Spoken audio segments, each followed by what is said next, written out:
Bodoland today live निउसआ बे समाव मोनसे बिग ब्रेकिं निउस होनो थाखाय आखायाव लादों।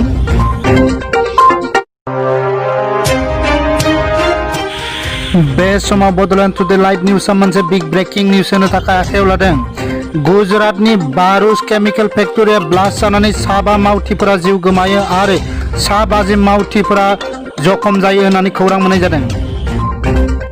बे समाव गुजरातनि बारुच केमिकेल फेक्टरिया ब्लास्ट जानानै साबा मावथिफोरा जिउ गोमायो आरो सा 50 मावथिफोरा जखम जायो होननानै खौरां मोननाय जादों।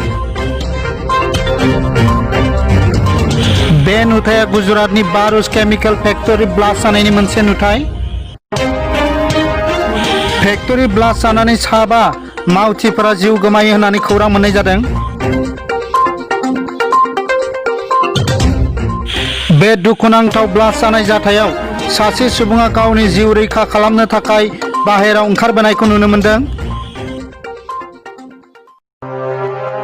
सोरनिबा मदद मोनगोन साननानै बिथाङा बाहेरायाव खारनबोदों।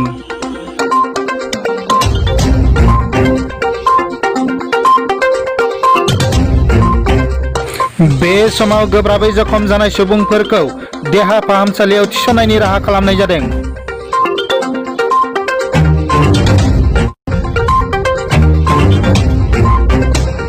हरखाबै केमिकेल फेक्टरिनि बे बेरफ्रुनायाव साबा सुबुङा जायगायावनो जिउ गोमानो गोनां जायो।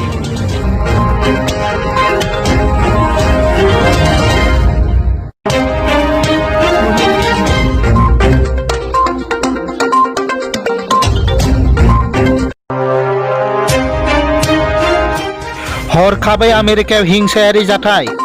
जर्ज फ्लयड मुंनि सासे सुबुंखौ आमेरिकान पुलिसआ बुथारनायनि उनाव बेनि फिननाय नागिरनानै लाख लाख सुबुंफोरा व्हाइट हाउसनि लांगोनायाव होसिख्रावदों। थासारिखौ सामलायनो गोब्राब जानायलाय राष्ट्रपति ट्राम्पखौ गाहायनि हा सिङाव थानाय बांकाराव दोननो गोनां जायो आरो व्हाइट हाउसखौ लाइट खोमोरनानै खोमसियै लाखिनो गोनां जादों। जर्ज फ्लयड मुंनि सासे सुबुंखौ आमेरिकान पुलिसआ बुथारनायनि उनाव आथिखालाव बे जाथायखौ लानानै गोबां हिंसायारि जाथायफोरा आमेरिकायाव जागासिनो दङ।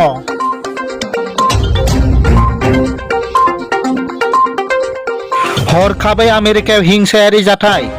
जर्ज फ्लयड मुंनि सासे सुबुंखौ आमेरिकान पुलिसआ बुथारनायनि उनाव बेनि फिननाय नागिरनानै लाख लाख सुबुंफोरा व्हाइट हाउसनि लांगोनायाव होसिख्रावदों। थासारिखौ सामलायनो गोब्राब जानायलाय राष्ट्रपति ट्राम्पखौ गाहायनि हा सिङाव थानाय बांकाराव दोननो गोनां जायो आरो व्हाइट हाउसखौ लाइट खोमोरनानै खोमसियै लाखिनो गोनां जादों।